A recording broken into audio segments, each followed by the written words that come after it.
Programa Fé Perfeita. Não haverá outro Calvário a resgatar sua vida. Não haverá outra mensagem, não haverá outra Bíblia. Não haverá outro profeta a te mostrar a saída.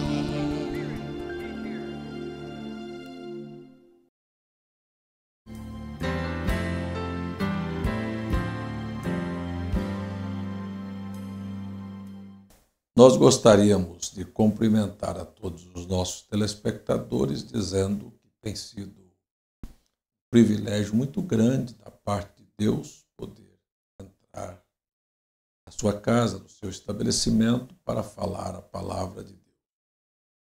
Nós estamos, nestes programas, revendo e pregando sobre temas que foram pregados pelo mensageiro da era da igreja de Laodiceia, que é a última era da igreja. Talvez você esteja em casa me assistindo, não saiba, mas Deus enviou para esta última era da igreja um profeta.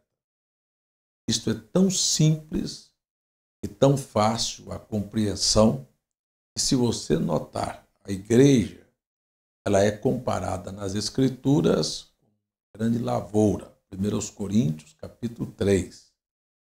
E esta lavoura, toda lavoura tem um plantio, e a grande expectativa de quem plantou é colher. Então, a igreja inicia-se, ela tem seu plantio através dos apóstolos lá no dia de Pentecostes. E isto se estende por todo o período da história da igreja de nosso Senhor Jesus Cristo, até chegar aos nossos dias, que é o tempo da colheita.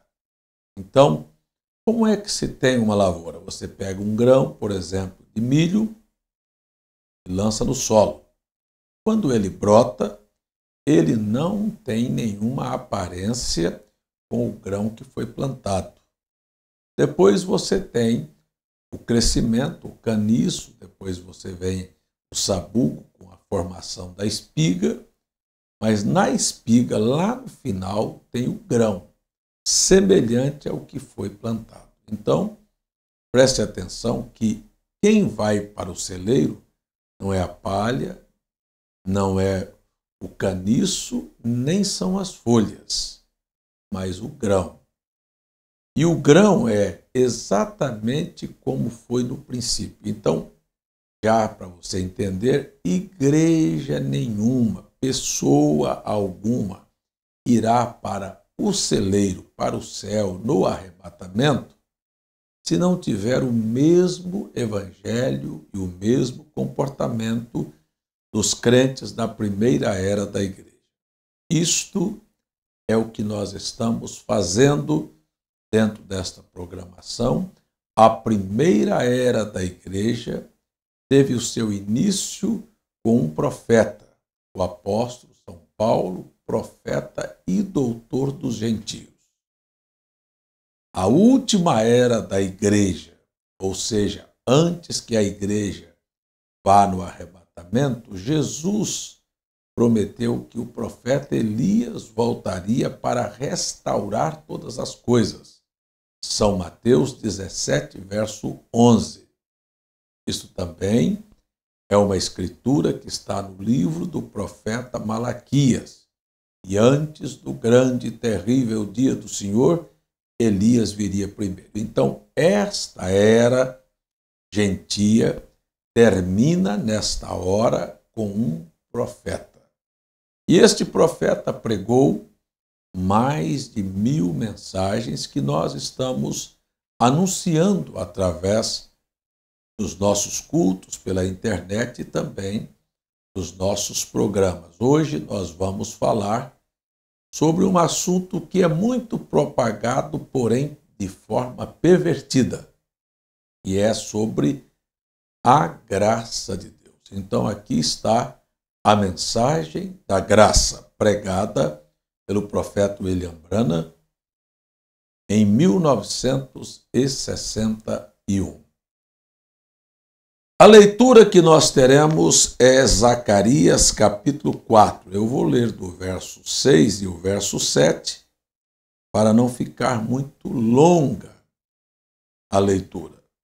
E respondeu-me dizendo: esta é a palavra do Senhor a Zorobabel, dizendo: não por força, nem por violência, mas sim pelo meu espírito, diz o Senhor dos Exércitos.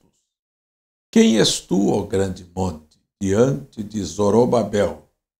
Tornar-te-ás uma campina, porque ele trará a pedra angular com as aclamações graça, graça a ela. Então, nosso assunto aqui é a mensagem da graça. Nós sabemos que a graça, ela é mais velha do que o mundo. Ou seja, antes de Deus criar qualquer coisa, ele criou na sua mente eterna um plano de redenção, e este plano de redenção é chamado de graça. A primeira coisa que sai da invisibilidade é uma luz.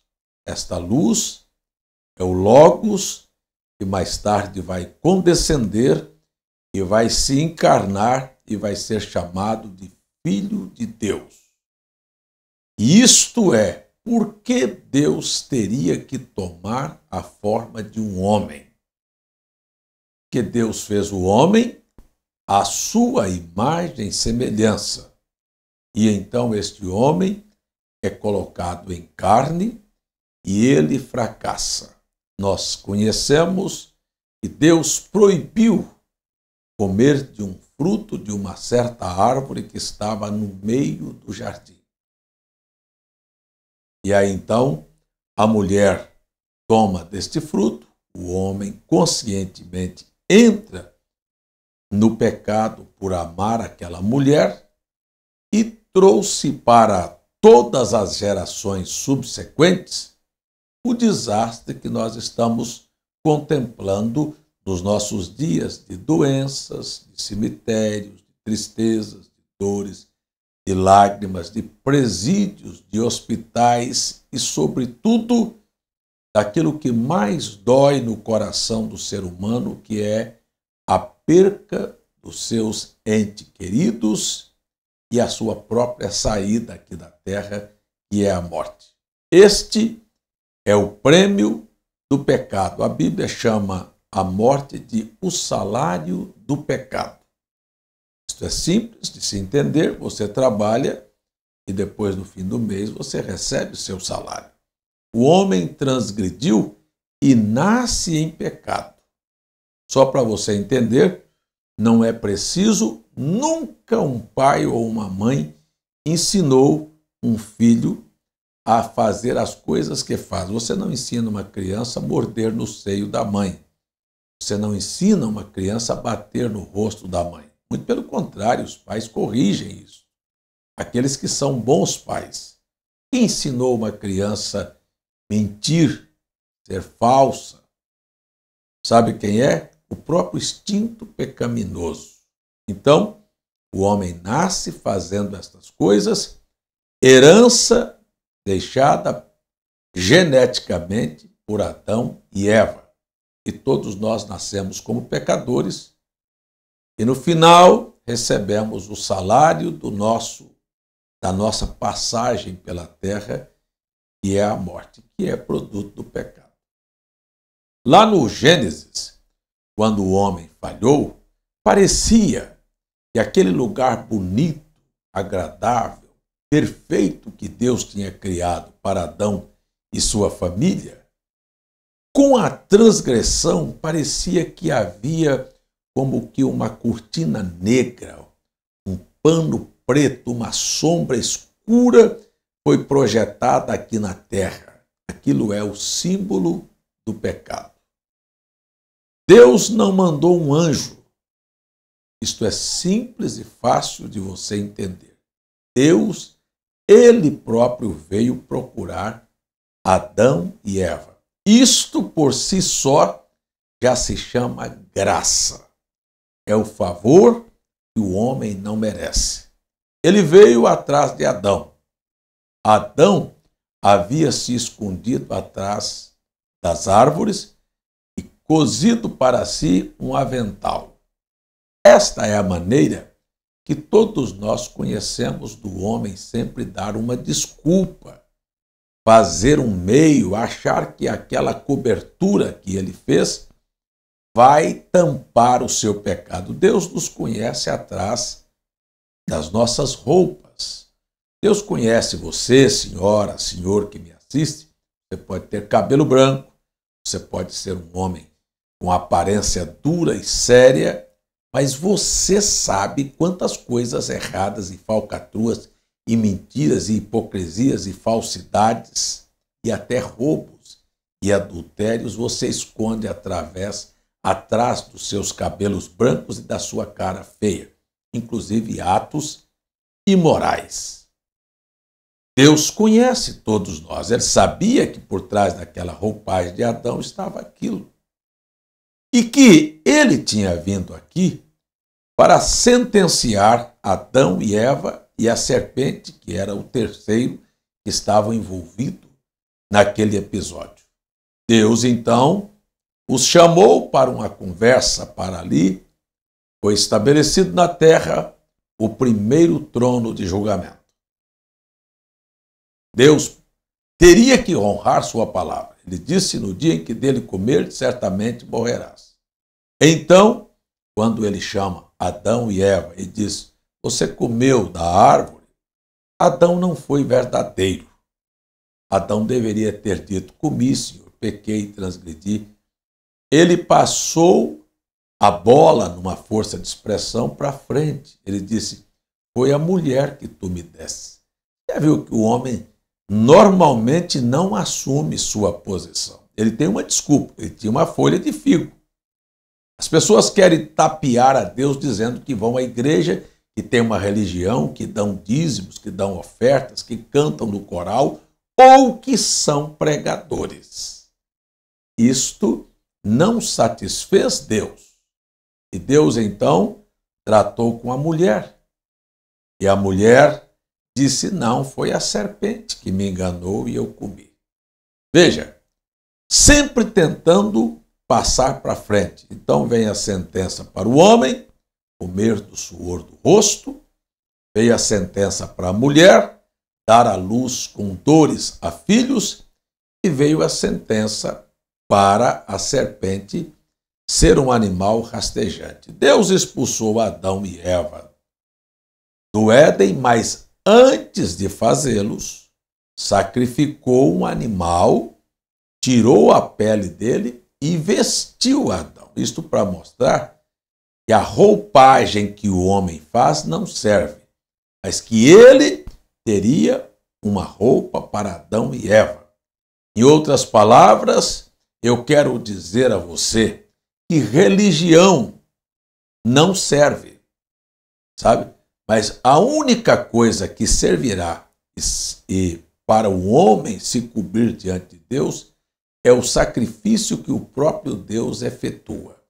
Então, isto se chama favor que o homem não merecia. Deus poderia ter eliminado Adão e Eva e a serpente ali, naquele julgamento, ter criado um outro homem ou ter entregue o planeta às bestas feras, porque era uma decisão soberana dele. Porém, a graça prometeu para as gerações que herdariam geneticamente as maldições que estavam sobre Adão, dizendo: da semente da mulher nascerá um que esmagará a semente da serpente. Isto, amigo, você já deve ter entendido que se há uma semente da mulher e uma semente da serpente, nós vamos ver claramente que existem duas sementes e que estas sementes estão misturadas na terra. mas que a graça de Deus daria à semente da mulher. E refere-se a nosso Senhor Jesus Cristo, que é aquela luz que foi condescendendo, que mais tarde tomou a forma humana. E eu falei no início do programa que isto é graça. É Jesus Cristo, é o Deus dos céus fazendo-se semelhante a pecado, a pecador, para levar na cruz do Calvário toda a penalidade. Este é o favor que o homem não merece. Agora, ao reconhecer que Cristo toma o seu lugar e morre por você, eu quero dizer, isto é um favor que você não merece. Não pense que você tem alguma coisa no plano da salvação. Nós não somos salvos por vestir, por ter cabelo comprido, por ir à igreja, por pagar dízimos.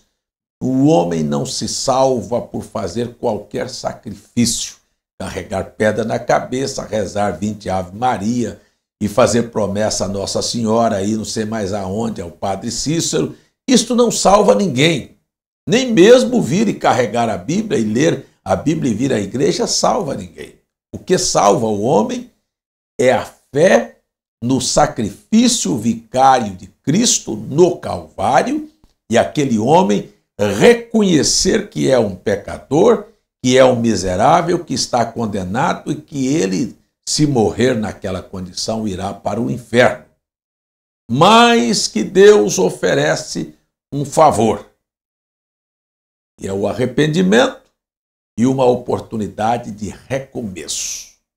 Então, não são as obras, não é aquilo que nós fazemos que nos salva, é a nossa fé na obra de Cristo. Agora, uma vez o homem alcançando o perdão e a salvação, ele mostrará para Deus que ele é uma pessoa agradecida. Como é? Não voltando a praticar os velhos atos imorais e injustos que praticava antes do seu arrependimento. Graça não é uma fossa negra em que as pessoas podem juntar as suas mazelas, estando atrás de um sistema religioso, e jogar naquilo na fossa negra. Deus perdoa os pecados. Paulo disse: porque estamos na graça, vamos pecar? De maneira nenhuma. Quero lembrar a você que graça não é um tapete para você empurrar os lixos para debaixo dele. Graça é uma obra vinda de Deus, é um favor que Deus oferece ao ser humano para uma finalidade, para que o homem então possa refletir novamente aquele propósito que Deus tem para o homem aqui na terra, que é representá-lo, ser sua imagem e semelhança. Então, não mentir, não roubar, não trapacear, não ser hipócrita, não ser iracundo, mas ter a mesma natureza do seu Salvador. Você diz, é possível? É possível. É possível sim, porque se Cristo tivesse vindo à terra, morrido por nós, levado as nossas misérias e dores e nos abandonado, nós voltaríamos novamente para a condição pecaminosa e o programa de Deus seria frustrado. Mas ele veio, morreu pelos nossos pecados, ofereceu perdão e disse: agora eu vou sair de cena e vou voltar a vocês na forma de Espírito Santo e vou dar a você uma parte da minha natureza. Ele voltou no dia de Pentecostes, cumprindo a sua palavra. Mas um pouquinho mais além disto, ele voltou só no Pentecostes? Não. Ele volta a cada pecador que realmente se arrepende e ele então oferece graça para as pessoas. Quero lembrar que a graça é algo tão sublime, tão perfeito, que nos contam, o profeta William Branham nos conta a história de um rei que tinha um filho e aquele filho era um homem justo e num determinado dia um homem desequilibrado, assassinou cruelmente aquele filho daquele rei. Aquele rei levou aquele rapaz que matou seu filho à cadeia. E aquele homem foi sentenciado a morrer como um animal, deixá-lo numa cela, sem alimentação, para que ele morresse aos pouquinhos, porque ele havia assassinado um homem justo de maneira muito cruel.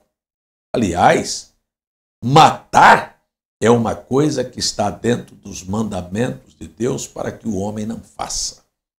Não mate aquele que te ofendeu. Muito pelo contrário, a graça vem nos ensinar a perdoar. Cristo perdoou a todos que lhes ofenderam.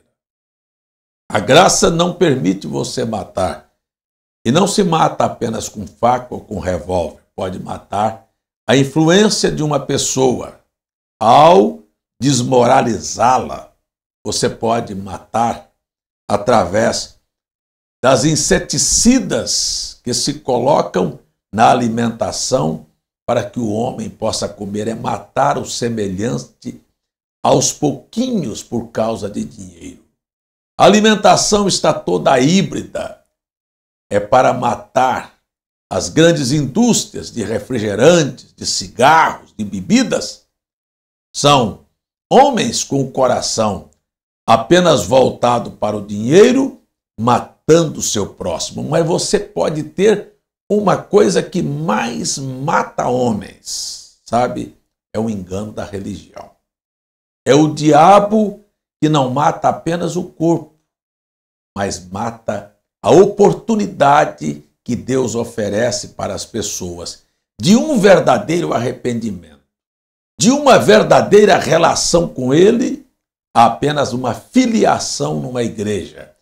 Levanta a mão, faço parte do rol de membro desta igreja, dou os meus dízimos aqui e parece que eu alcancei a graça de Deus. E aí então lá tem pregadores que são atores de púlpitos, que preparam seus sermões de maneira em que as pessoas podem chorar, levantar suas mãos e lágrimas cair e elas ter um momento emocional. E eu quero dizer que isto não representa graça de Deus.